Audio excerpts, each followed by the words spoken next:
Opensiba ng militar laban sa mga rebeldeng MILF sa North Cotabato, lalong pinaigting. Mga apektadong residente, tuloy ang paglikas. Sa gitna ng bakbakan, kauna-unahang automated election sa ARMM na iraos, pero ilang high-tech na makina pumalya sa basilan. Nagka-failure of election sa dalawang barangay dahil sa ballot snatching. Isang mall sa Baclaran, magdamag na sunog.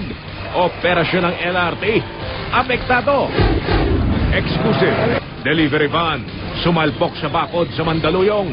Naipit na pahinante, pahirapang sagipin.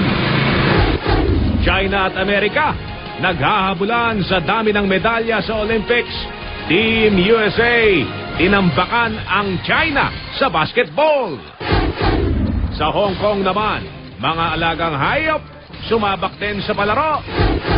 At Marian Rivera, nagkwento tungkol sa engranding birthday show nila ni Ding Dong Dantes. May regalo na kaya kay Ding Dong?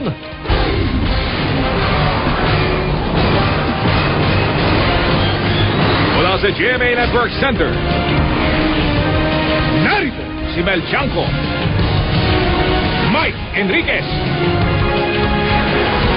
Ito ang 24 oras.